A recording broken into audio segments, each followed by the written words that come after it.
Now I'm going to introduce you to somebody who's really a remarkable human being, a remarkable person who's not only developed this wonderful technique, but she gives everything she has to her patients. And I'm not kidding. She's 24/7, wherever she is, she'll answer a phone. And she's put her heart and soul into helping people control their seizures. So this is another remarkable person that you're going to hear in a second. Neuropsychologist Donna Anders has described herself as terminally educated. Her education is not limited to academic credentials, although they are impressive. 3 master's degrees and a PhD. These credentials just touch the surface. After contracting encephalitis when she was a young woman, having multiple seizures daily, she asked herself not why she was having so many seizures, but why she wasn't having them all the time. Her investigation in that query led her to pioneer what Joshua Coors has described as the talking treatment. Donna has worked with thousands of patients, many of whom have tried everything else before they found her. We were in the same situation. Her research has led her to develop key components. Treat people as individuals. This just sounds simple, right? Treat people as individuals. Identify what causes their seizures, where the damage is, and what triggers it. Once that information is known, find the compensatory, my wife must have written this word, compensatory measures that are needed to bring it under the patient's control. She believes in cause and effect, and her treatment empowers the patient. Her work has drawn global recognition and been called an important step forward in the treatment of epilepsy. She continues to treat patients as well as lecture about the Anders Reader technique across the USA, Europe, and Canada. Now, join me in welcoming Donna. We'll let her tell her all about it.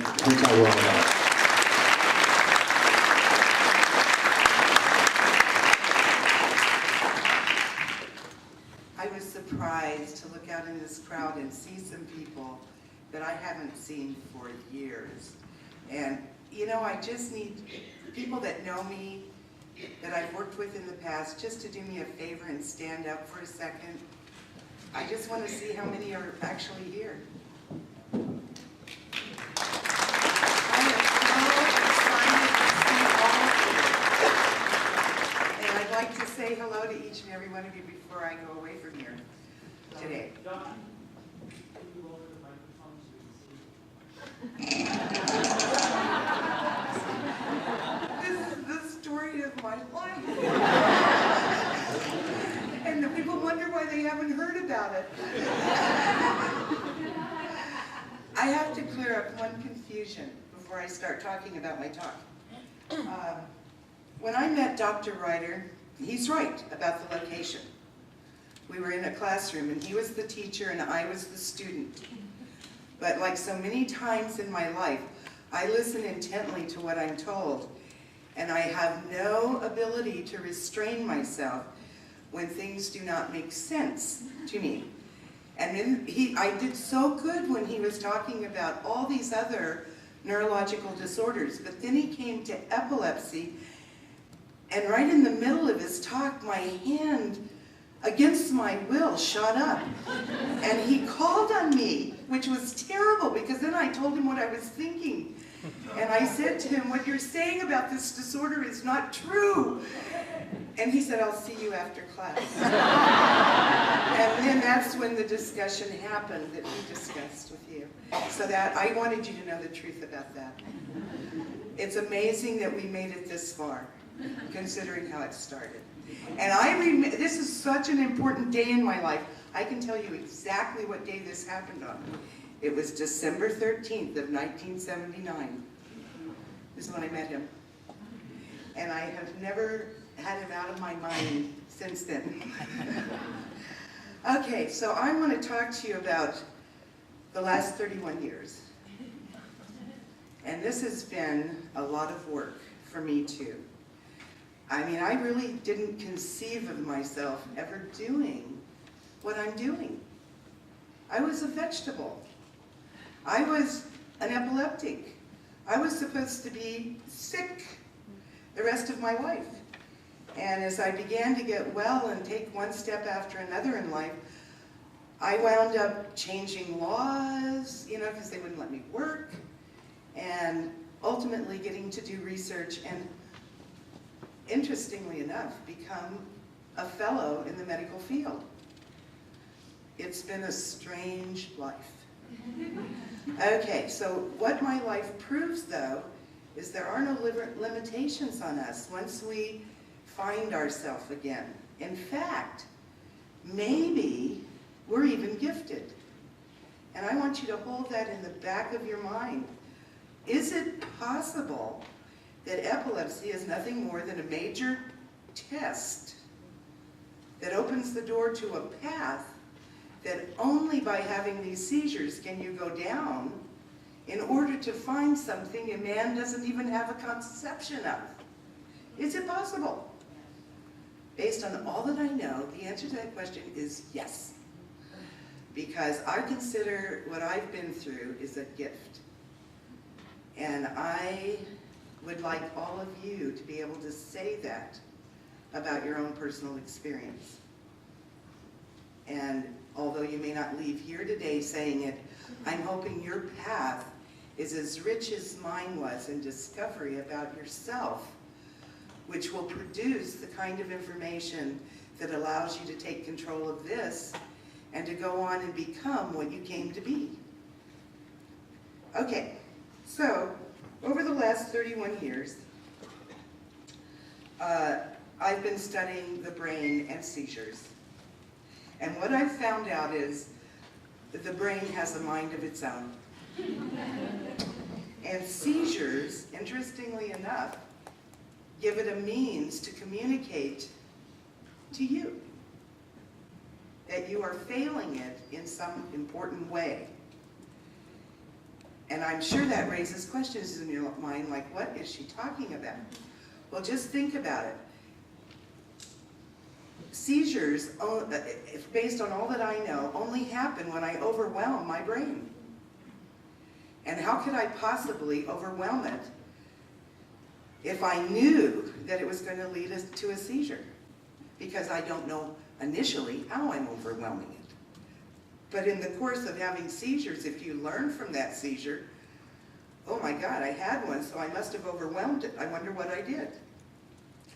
This process got so involved for me that I had to eventually do something that some people laugh when I tell them. But I've got to tell you because I really did this. I named my brain. His name is George. And the reason I did that is because I needed to respect him more than I was respecting him. I think people take their brain for granted. And yet, you know what? Your brain is running everything. It is keeping your chemistry in line. It's making you know when you're hungry, keeps you on schedule. It has a capacity for memory that is way greater than your best computer. And it's just amazing what the thing can do. And we don't give it any respect at all, and it doesn't even have a name. So I decided I'd name mine. So George is my best friend. And I tell George now, different than I used to tell him in the old days, if you need to have a seizure, George, you go right ahead and do it. Because it means I'm not taking good care of you. And I need to know about that. So you can tell me by having a seizure. Well, you know, the minute I said that, he quit. It was only when I was saying you can't have one that he had them all the time. What do you think that means? When we resist the truth, it becomes more present. When we accept the truth, it becomes more a part of what we take care of. That's fascinating to me. Okay, now to another interesting thing is that I now know that it doesn't matter what caused the first seizure.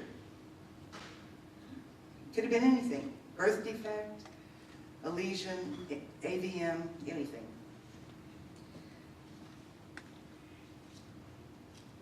But but after that, we must be mindful that the seizure itself has become a learned behavior of the brain. And I am in total agreement with Fenwick here. And we came to that conclusion across the globe from each other, and then met one day and discussed it. So that first seizure is a moment when the mind, the brain, learns the coordinates of a new skill. How interesting is that?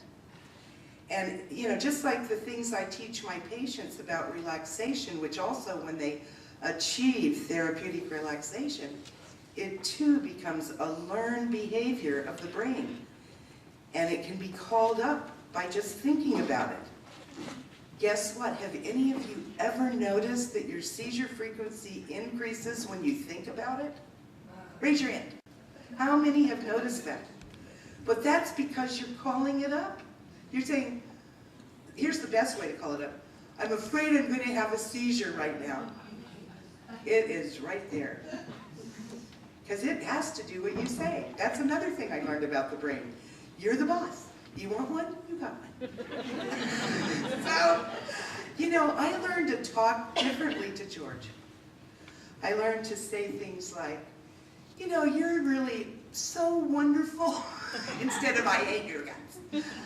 You know, because a lot of my patients come in very angry at the equipment.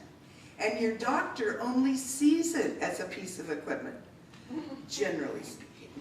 My partner is not like that. He recognizes it as a home for consciousness. And it is either a nice, clean, orderly home or it's all messed up. And I found that my brain, George, likes an orderly home in which he can move and create. And he likes using the whole brain, not just the part that the world feels like training. That's the A to B part, which is left. Okay. My path to uncovering this truth, like I told you, it's been a long and laborious path. The nuances of this learning are fascinating and suggest answers for many conditions. In the course of my talk, I will eventually show you what we learned about how the brain processes emotion in terms of triggers for seizure. And what we accidentally stumbled onto were the underpinnings of two major mental conditions that now could be treated a different way, in my opinion, as a neuropsychologist. And one of those is major depression, and the other is schizophrenia. Because knowing how the brain processes emotion is telling us where these conditions are coming from, and once you know that, you have a better idea of what it's going to take to get over it. Fascinating. Anyway, I wish I had time to share it all with you, but I don't, so I have to move on from time.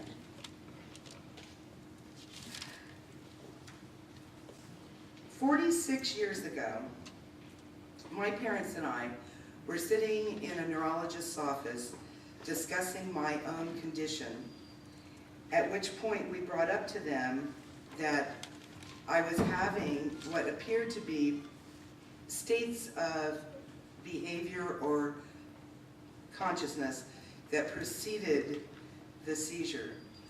And instantly the doctor said, nothing you feel, think, or do has anything to do with whether this happens or not. We were cut off at the pass. And I was perplexed at that time by that instantaneous response when it was clear we had noticed something. But we didn't argue the point because, you know what, I found out that most of us don't ever argue with our doctors. Because they're the boss and we're just the underlings. And I have found out that is not a healthy approach to getting well. But, you know, that happened to me, and that was the advice I got. And then on top of it, I was told initially, the only hope you have is to find a drug that is going to work in your case.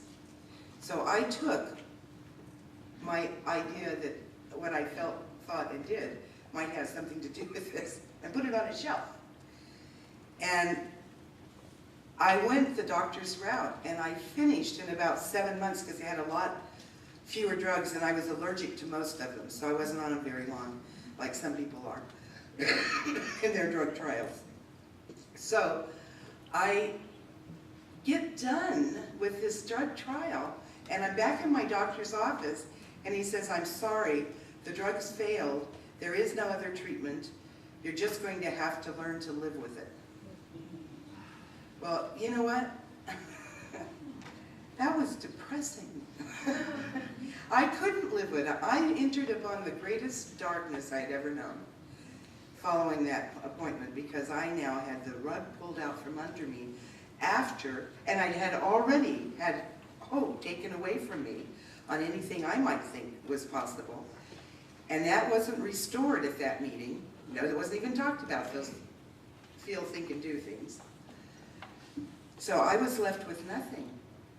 And I wonder how a doctor could do that. And yet, I have to tell you, the doctors are still doing that. I have patients coming to me telling me that today, that that's what they're told. And today, there's another option that could be instituted, which is brain surgery. And maybe brain surgery can help in some cases, but it isn't where it should start. You should first try to help yourself, because once that's done, if it doesn't help, it's increased the area of damage and the problem. And that scares me. It makes me work 16 hours a day, 7 days a week, trying to get this word out so that maybe people will help themselves before they take that option. And it's not like I don't know that it can help or possibly could help. It's just that it seems such a drastic thing from people who don't know the full extent of what this disorder is all about. That makes me nervous, to say the least. Anyway, what happened that day when I was in my state of darkness, sitting on my parents' couch, trying to think of a painless way to end my life? And I mention that to you because I know that that's a place we reach at some point in our treatment if it fails. And I want you to know it's not an option.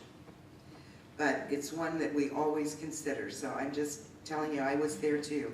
But what got me over it, and very quickly, like 10 minutes later, was the thought, the doctor said that my problem was caused by brain damage.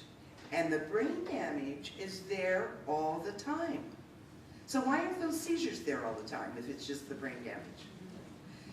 That thought lit a fire in my soul that demanded exploration. And I began to look at my life and what I was dealing with, which was significant because I had encephalitis. I had lost all that I had learned in 18 years. I was trying to learn to read and write. I was really frustrated.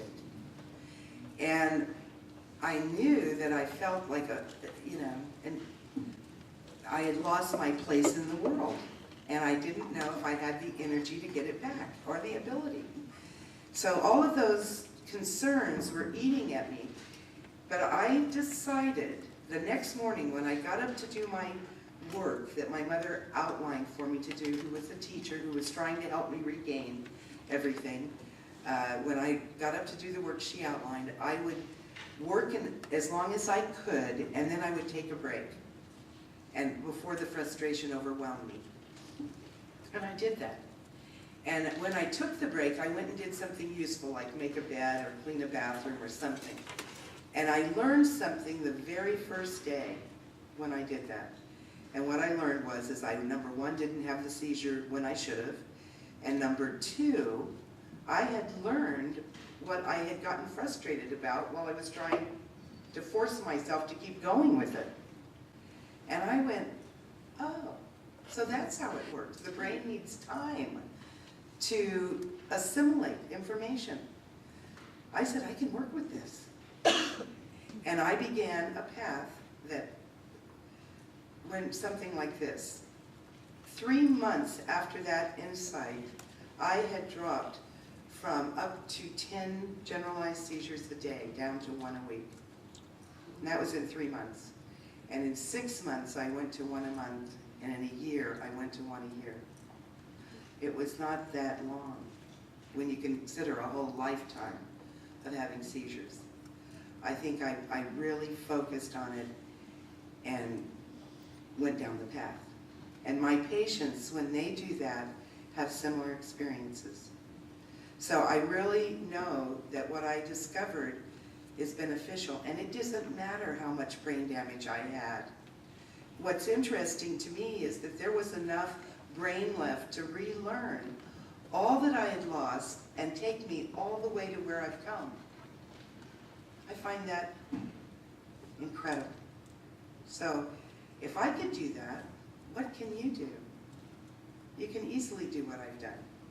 Okay, I want to talk about something that's almost boring now, since everybody else has talked about it, and that is the emotions. I want to look at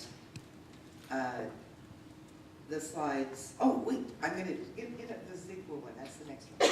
Let me see. Okay, I want to tell you about this first. One of the learning processes I went through was I became curious about other people who had this disorder in history. And I asked my mother if she could please find the first recorded seizure on the planet. I just thought it would be an interesting thing to know about. Little did I know it was going to offer me such a wealth of information in why we have seizures. But it took her 2 weeks, and she came back and she told me, I think I found it. And I said, what is it? She said, it's Ezekiel. It's a book in the Bible. And she said, the first recorded seizure seems to be Ezekiel at a specific point in his life. And we're going to have to read the story to find out what the details are. So we picked up the book and we read it. And what had happened was Ezekiel had asked God for a vision of the future of man. And so Ezekiel clearly had this vision of men in tall buildings, flying in aircraft. And Ezekiel had never seen glass in his life. So he had no words to describe what he saw.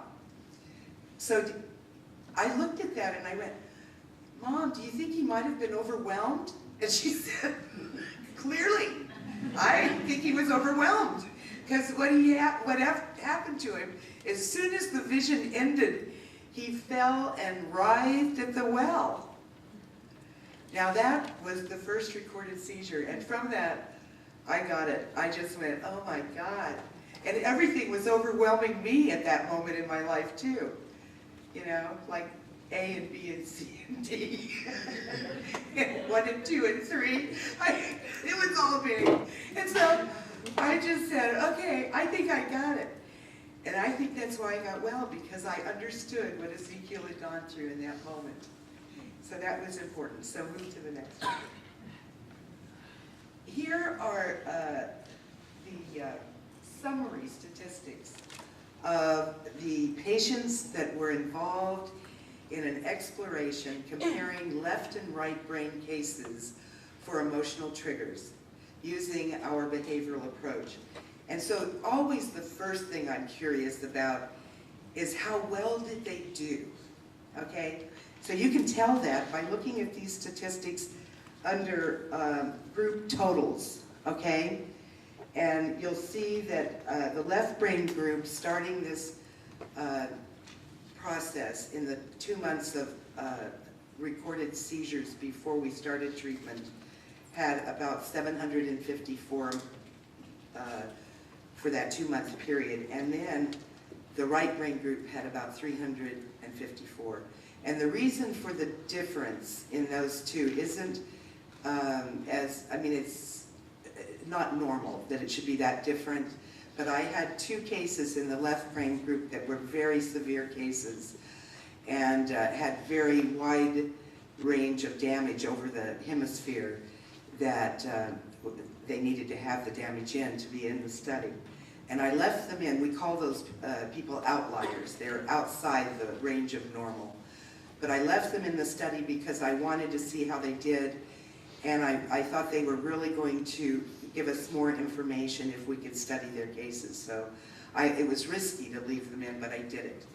And then if you look down to the number of seizures during the final 2 months, which is 2 years later. That's what the two groups came to for 2 months of seizures. So that is really encouraging.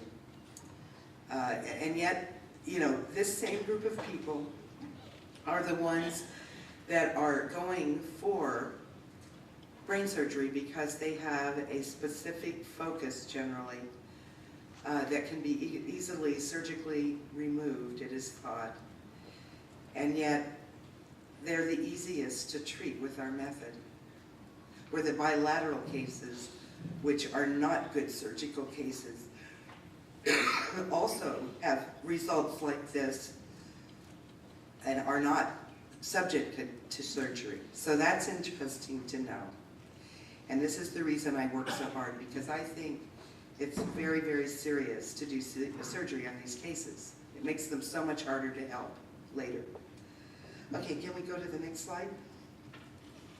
Here we're looking at how many people in both groups reported emotional triggers prior to seizures. And what we have, and I've tried to show you where they reported them primarily. Some people only reported worry in the right brain group, so they came under worry. All of the people under the left brain group reported anger and frustration, so they came under that one. And then fear was also a big one under the, and with anger. Okay, fear with anger was 3. And then the rest were fear without anger. Okay, and so as you can see at the far right over here, that these are the totals, and that's how many were in each group. So all of them reported issues. Okay, here we look at seizures reported with and without emotional triggers. Okay, and what you have is the total number of seizures experienced by under each category in each group. And you can see that there were a lot of seizures during the 2 years that we worked with these clients. And it turns out, if you go to the findings, that 64.5% of all of their seizures were caused or triggered by emotional responses. And that is consistent with, I believe, Fenwick's study. No. Whose study was that showed 64% in complex partial? It was Fenwick's, okay. Well, that is important. It's an important statistic. And that some of them had nothing to do with emotion. About 35% of them were caused by not getting enough sleep, not eating right, things clearly in our control to solve. But I will tell you, move to the next slide, and I've already told you about that, so we can move to the next one.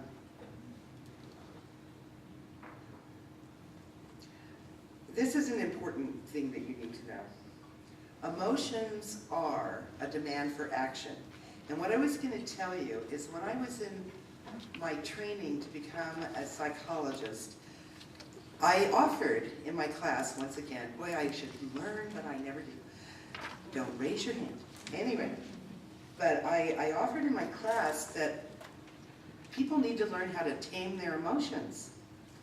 And my teachers said, that's not possible. I said, well, it has to be possible because I'm doing it. Because if I wasn't doing it, I'd be having seizures.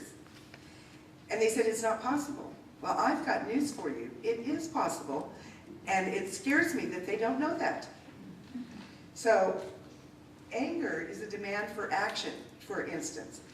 All emotion is a demand for action. But if you take the appropriate action, the emotion goes away.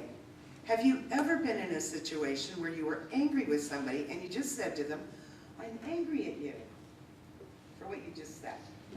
And then you're done with it. You've done it, you've said it, now it's on them. If they want to say something else, it's their turn.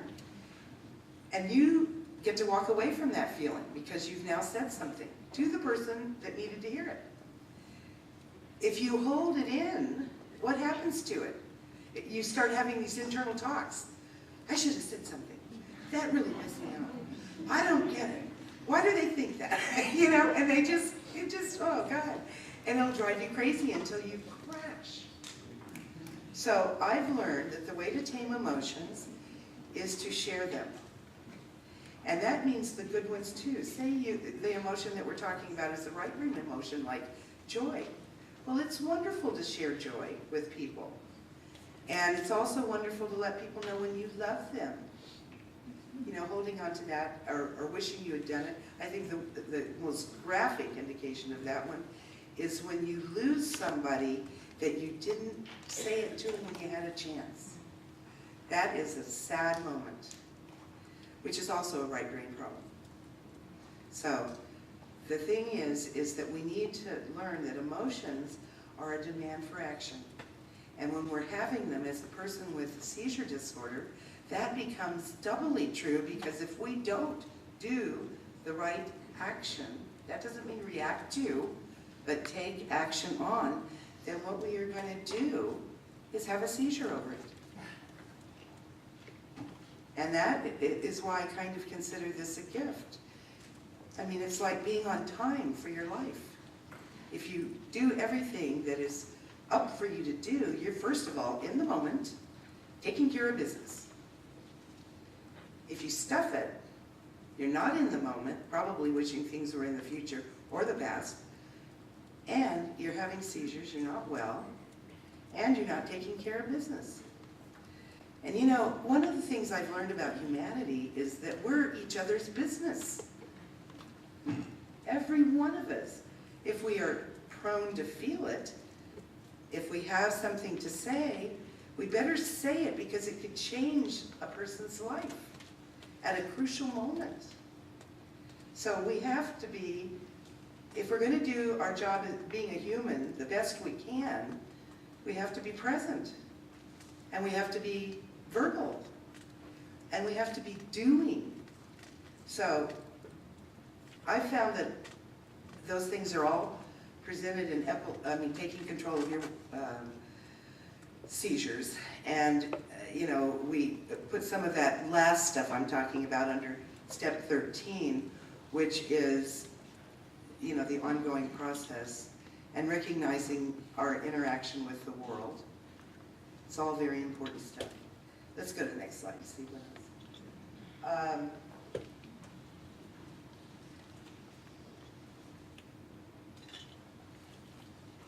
Okay, this is pretty straightforward. Joel covered this. Emotions are the reaction, okay, to environmental or internal stimuli. And this is back to what I've already said, with the exception that it's really important that you know if you have a right brain case, you are going to be far more triggered by fear than any other emotion. That includes feelings of anxiety, panic, sadness, remorse, and yes, euphoria and joy, which is the same thing, just different levels. And if you are a left brain person, anger is your trigger, along with frustration and anticipatory excitement. And you need to, you know, manage those to keep from being a victim. Okay, so, and you have to also be sensitive, mindful to the fact when you're experiencing it. And if you can't learn that, then you need to go to somebody who will help teach it to you. And that could be biofeedback people, or it could be a psychologist, or it could be us, you know. But you need to learn how to be aware of when you're in that. Let's go to the next. Okay, the best biofeedback equipment is you. And I want you to know, we are perfectly made here. How many of you, and you can just show me with the number of hands, feel your anxiety, for instance, or your anger in your stomach? Listen to it. You know what the proper response for that particular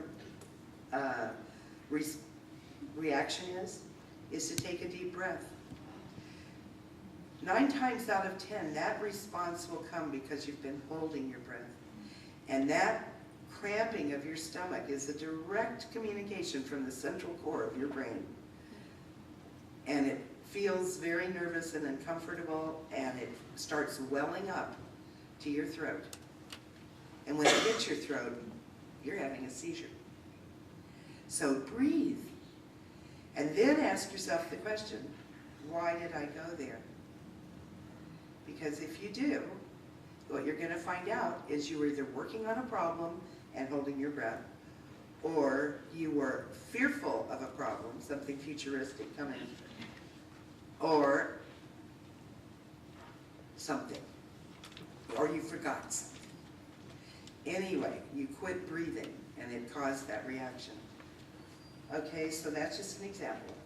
But our bodies always tell us when the brain is not happy. And that's one thing George taught me. He says, I would never lose consciousness without telling you. He said, I noticed for a long time you did not listen to me. And that's the truth. And I just told him, I said I didn't know how. But I'm telling you, you should be listening. Your brain is trying to communicate with you. If you're falling on your face, it has told you something. Now your job is to figure out what did it say.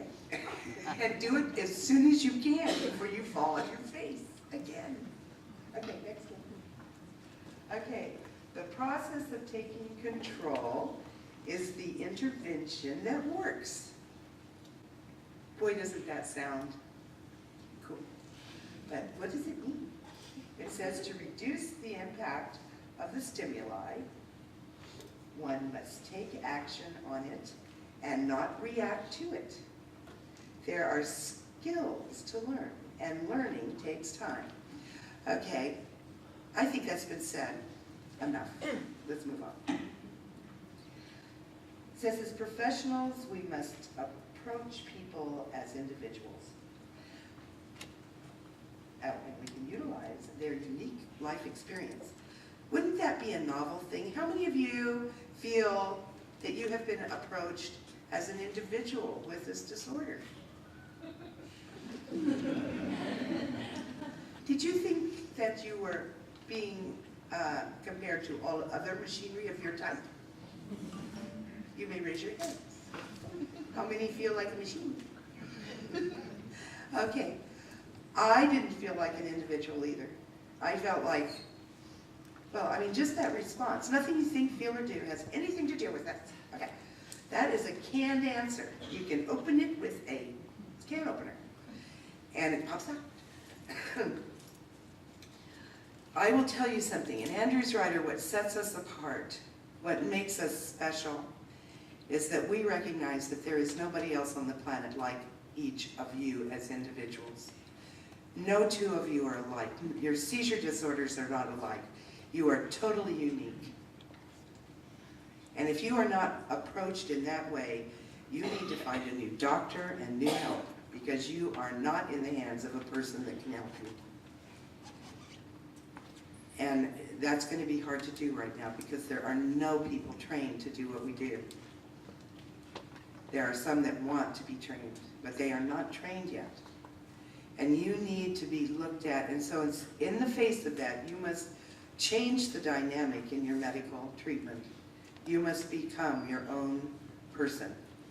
And you must draw from those resources the answers to your questions, which means you have to be able to talk to your doctors.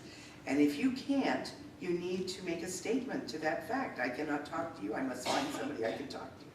You would not let your pet go to a doctor that you couldn't talk to, because you're the only one that can interpret that doctor's help for that pet. And you're going to want to know every detail of it. Are you not as important as your pet? And if you don't have that kind of relationship with your veterinarian, you should have. Okay, so use that example. You need to have a good relationship with the people that you draw help from. Otherwise, you could wind up terribly damaged. Okay, now this book, Epilepsy, A New Approach, is a wonderful work. It's a seminal work concerning our work.